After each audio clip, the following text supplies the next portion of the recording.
سماجی شخصیت قاری ظہور احمد سالم صاحب کا ممنون ہوں، جن کی پرخلوص دعوت کے نتیجہ میں آپ کے سامنے دین کی نسبت سے حاضری ہوئی ہے۔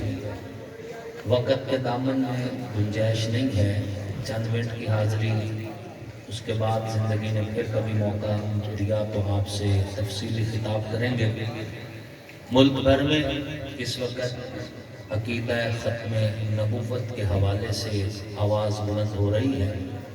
یہ وطن رسول اللہ کی ختم نبوت کی خیرات ہے اور آقا کے کلمہ طیبہ لا الہ الا اللہ محمد الرسول اللہ کے نعرے کے صدقے سے یہ وطن ملا ہے، اور اس وطن کو اور اس ریاست کو دو موقف پر قائم ہی رہنا ہوگا، اور وہ موقف یہ ہے کہ آقا نامدار حضور اور نور سیدی و مرشدی حضرت محمد مصطفیٰ علیہ الصلوۃ والتسلیم کی آمد کے بعد اب اس کائنات کو کسی ذلی بروزی کروزی یا مرزے کانے جیسے موزی کی ضرورت نہیں ہے۔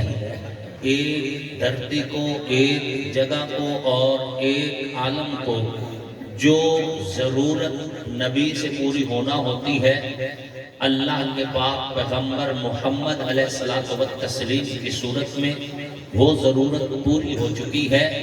اب کائنات کو کسی نبی کی بطور پیغمبر اب ضرورت نہیں رہی۔ رب لم یزل نے اعلان فرما دیا، ما کان محمد ابا احد من رجالکم ولکن رسول اللہ وخاتم النبیین۔ آپ علیہ الصلوۃ والتسلیم کی نبوت کے بعد اب کوئی نبوت کی صورت نہیں ہے۔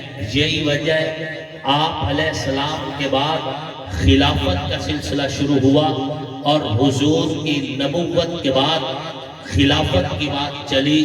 خلیفہ بلا فصل سیدنا ابو بکر صدیق، خلیفہ جناب امیر المؤمنین حضرت عمر الفاروق، خلیفہ سوم جناب سیدنا عثمان ذو النورین، خلیفہ چہارم جناب سیدنا امیر المؤمنین مولا علی کرم اللہ وجہہ، اور ان سمیت اصحاب محمد و آل محمد، یہ میرے پاک پیغمبر کی ختم نبوت کے محافظ تھے۔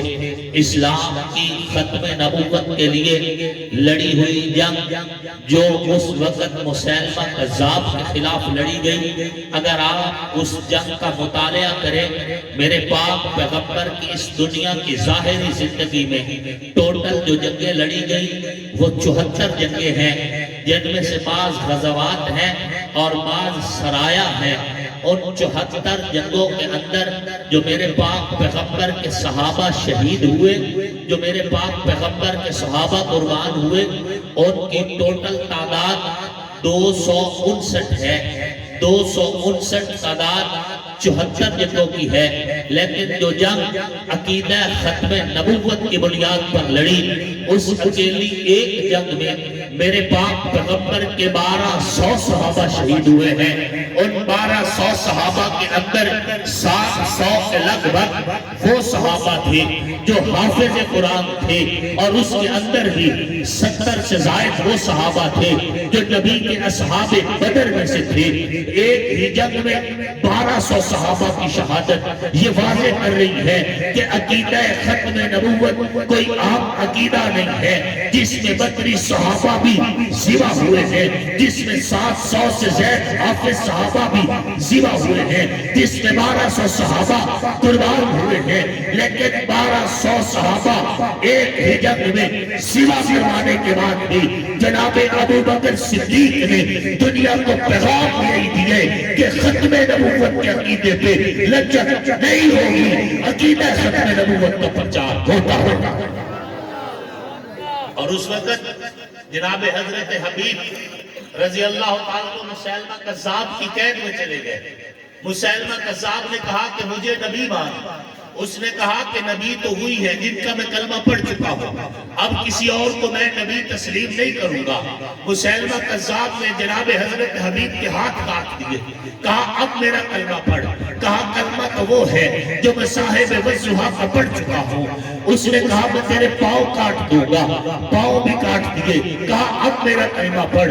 فرمایا نہیں، کلمہ تو وہ تھا جو میں آمنہ کے در یتیم کا پڑھ چکا ہوں۔ پھر اس نے حضرت حبیب کی زبان کاٹ دی، پھر حضرت حبیب کا گلا کاٹ دیا۔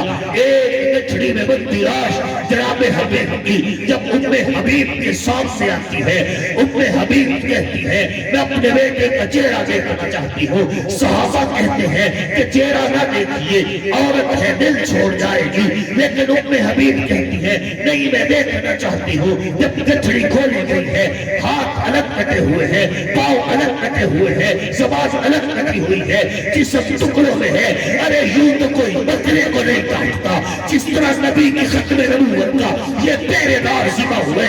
جب اپنے بیٹے کی لاش کو دیکھے تو ماں نے رویا نہیں ہے، تڑپی نہیں ہے۔ ماں نے آسمان کی طرف دیکھ کر جو جملے کہے ہیں ان جملوں کے انداز سے ماں کا جذبہ کہہ رہا تھا کہ جان تو وہی ہے جو والضحیٰ کے چہرے والے پہ قربان کر دی جائے، جان تو وہ ہے جو واللیل کی زلف پہ قربان کر دی جائے، جان تو وہ ہے جو علم اشراق کے سینے پہ قربان کر دی جائے، جان تو وہ ہے جو ید اللہ فوق ایدیہم ہتھیلی پہ قربان کر دی جائے، جان تو وہ ہے جو محمد رسول اللہ پہ وار دی جائے، جان تو وہ ہے جو نبیوں کے امام کی اوپر قربان کر دی جائے۔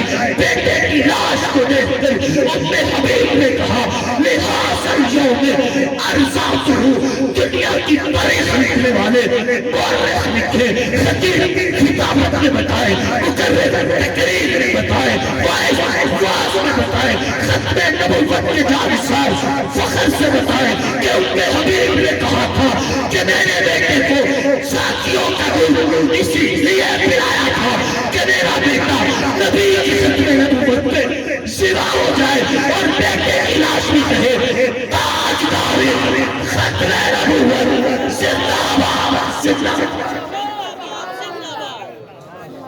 یہ کوئی مولی عقیدہ نہیں ہے، یہ کسی مولوی کی جنگ نہیں ہے، یہ مولوی کی جنگ نہیں، اور نہ ہی یہ کوئی فروعی عقیدہ ہے۔ یہ عقیدہ اسی طرح ضروری ہے جس طرح کلمہ طیبہ ضروری ہے، کلمہ طیبہ ضروری ہے۔ آج لنڈے کے لیبرل اور لنڈے کے دانشور کہتے ہیں کہ جی انسانی تقاضے ہیں۔ کیا انسانی تقاضے یہی ہے کہ ہم ان کو اتنی اجازت دیں کہ وہ شراب کو زمزم کہیں؟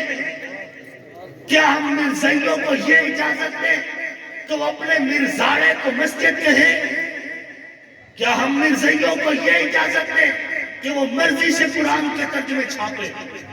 جب تک یہ مرزائی میرے ملک کے آئین کو تسلیم نہیں کریں گے، ان کو کوئی حق حاصل نہیں کہ یہ میرے ملک کے اندر سے وسائل کا فائدہ اٹھا سکیں۔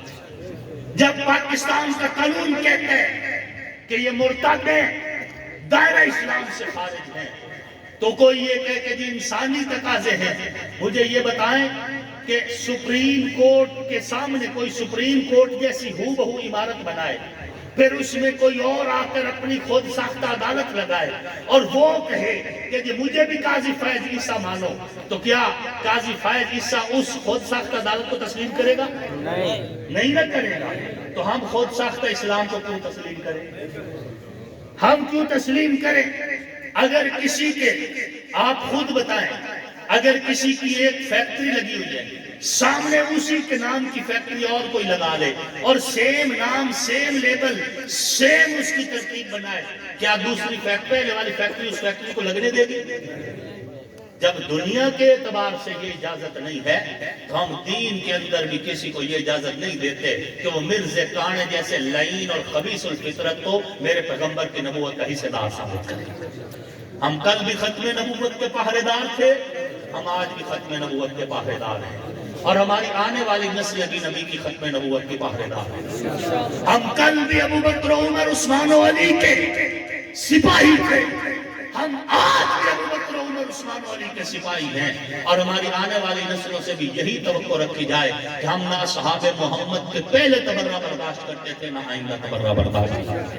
ہم کل بھی جناب امیر المؤمنین مولا علی کریم اللہ وجہہ سمیت تمام اہل بیت کو اپنے ایمان کی بنیاد کہتے تھے، اور آج بھی انہیں اپنے ایمان کی بنیاد کہتے ہیں، اور ہماری آنے والی نسلیں بھی اہل بیت کی عزت کے ترانے پڑھتی ہوئی ہیں۔ کہو انشاءاللہ۔ اللہ رب العزت آپ کو ہم سب کو ایمان، عزت اور صحت کی سلامتی والی لمبی خوشحال زندگی نصیب فرمائے، اور جب خاتمہ ہو تو ہمارا خاتمہ اور آپ کا خاتمہ اللہ ایمان پر فرمائے۔